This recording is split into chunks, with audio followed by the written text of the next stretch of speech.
My esteemed panellist, Sarah Pochin, has been at the centre of a huge story this week. Founded on free thinking, open debate and the exchange of ideas, our universities help to build Britain's greatest asset, its people and its thought. But are they now doing the opposite? Bangor University is at the centre of a scandal after its debating society blocked Sarah from a speaking event because they didn't think they'd like what she had to say. When did stopping debate become the norm, and why is deplatforming becoming the modus operandi on campuses meant to champion free speech? Indeed, with a legal obligation to champion freedom of speech. Well, we can go to the lady at the centre of the row, Sarah Pochin herself, along with Kevin Craig. So, Sarah, what exactly happened? So, and you've hit the nail on the head. Bangor University have not met their legal obligation under the Education Act of 1986 that they should be holding platforms for free speech in this democracy that we are meant to be living in. I asked Bangor Debate, I actually offered my services. I clearly naively thought that they would welcome a politician coming to their debating society to do exactly that, debate with the debating society. But no, it seems that Bangor University's debating society only wishes to debate people who have the same views as them. But actually, they haven't bothered to even find out what my views are. They have branded me racist, homophobic and transphobic with no evidence. On what grounds have they used those terms?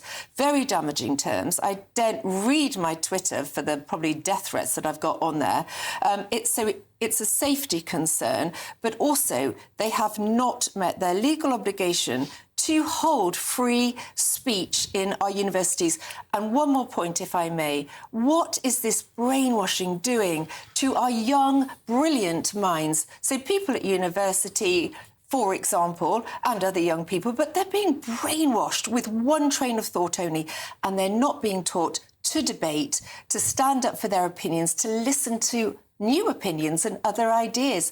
That's very, very damaging for the future of the country. And it does seem that the people who get stopped tend to be on the right, not on the left. You don't often hear about deplatforming of the left. Don't universities have a duty to make sure that their facilities are properly available? Yeah, and I'm a bit disappointed with the student union because I think that they've missed a chance. I think you shouldn't ban Sarah or Reform because of their politics, because now they can't ask her questions about the Reform candidate who took 40,000 grand of Russian money. Absolutely right. Have you got all your facts written down there, Kevin? There's so many, Sarah. Sorry, they can't ask her about the racial slurs against Rishi Sunak. I'd like to talk about the child sexual abuse of so many people in the affiliated with the Labour Party. This is why we've got you on. I know. And why we've got Sarah. And this is exactly about debate, which they will not do. This is the lost opportunity because now the students at Bangor can't hold Sarah to account and ask her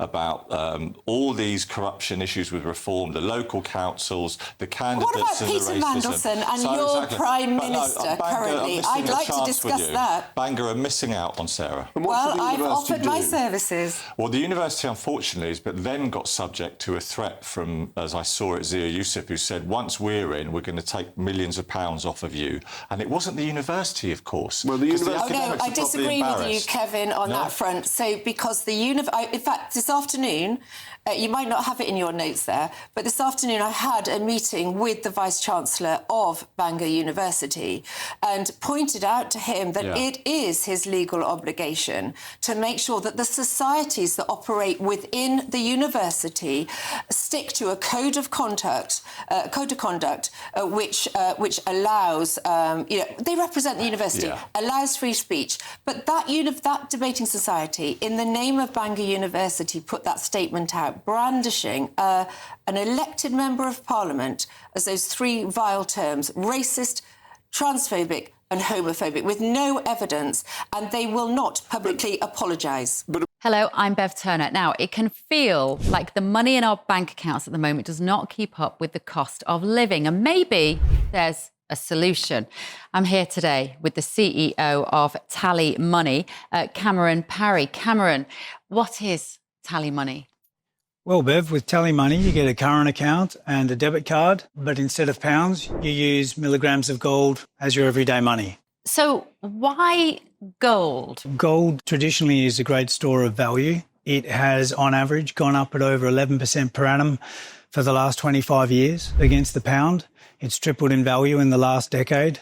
And in the last 2 years alone, it's increased by 50% against the pound. Banks' savings products just can't compete with that level of growth. But this isn't just about gold. This is about a currency that you guys have created at TallyMoney. Explain it to me as though I'm an idiot. So, look, people need to be able to hold their earnings and build their savings in a money that retains its value and remains in their legal control and remains theirs to access, away from government control. Great. You had me at not exposed to government control. You should feel safe and happy with your money. You should have peace of mind the more money you see in your bank balance, and that's the type of thing we're trying to deliver and give people choice in the type of money they get to use every day. Brilliant. Thank you so much, Cameron. Thank you.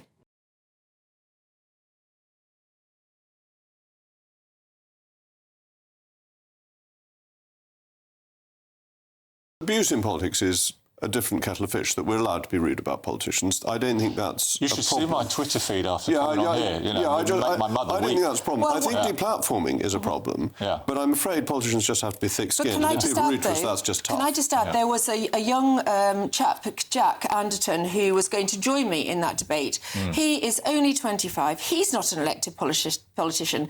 And he was also called these vile names. Now, he's a young man with no reason whatsoever. He went to Bangor University and said, Sarah Pochin and I would like to come and hold a debate, a Q&A with your students. Yeah. And we were told that we were not welcome. But this is something part of a much bigger thing now, and that is not allowing free speech in our society. But students have always been, would you agree, quite radical. You know, in the old days, they used to sit in. You had May 68. Let's debate it, Kevin. Yeah. Let's debate. But, I mean, in this instance, I think blaming Bangor. I mean, I was told this afternoon, which you might take issue with, that didn't he threaten to remove 30 million quid of government funding from the uni? So can I just say... Well, if you're getting government money, taxpayers' money, you ought to promote freedom of speech. But as a point of detail, the universities are almost never responsible for student unions. They've got their own constitution. That's not true, Kevin. The final legal obligation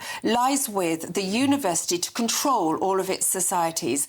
And the point that Zia Youssef was quite rightly making was that a third of the people in this country now support reform. They are hard-working taxpayers, yes? That's what the polls are telling us. Kevin, let me finish my point. Of course.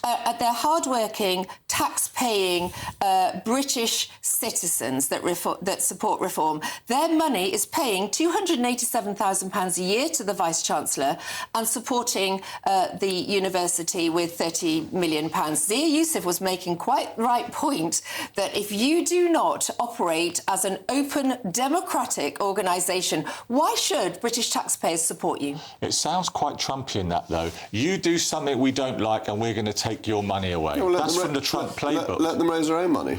Yeah, but you know... It's their fault. I mean, why should we fund these bodies that are anti-free speech? But on taxpayers, the university is not... The student union, I agree, have made, in my personal view, have made a mistake in not bringing Sarah in. But the university's been pathetic in trying to deny responsibility. The rooms will be university rooms. The funding that goes to the student union goes via the... I mean, it's just... back in the day, far too long ago than I wish to remember, I was a student union president. I've been in this situation, and how you describe it, the union does its own thing across the country. But the Vice-Chancellor should have come out, in my view, publicly apologised. And the other thing I said to him today... should have made a room. Yep. And I also said, he said he's going to launch an investigation into how this happened. I suggested that the person responsible was suspended until the investigation was completed, and he was more concerned about the welfare of that person. I suspect there we go. We're going to have to finish. We've got a spokesman from Bangor University. The song we had earlier was also used in an advert for Anchor Butter, which may amuse viewers.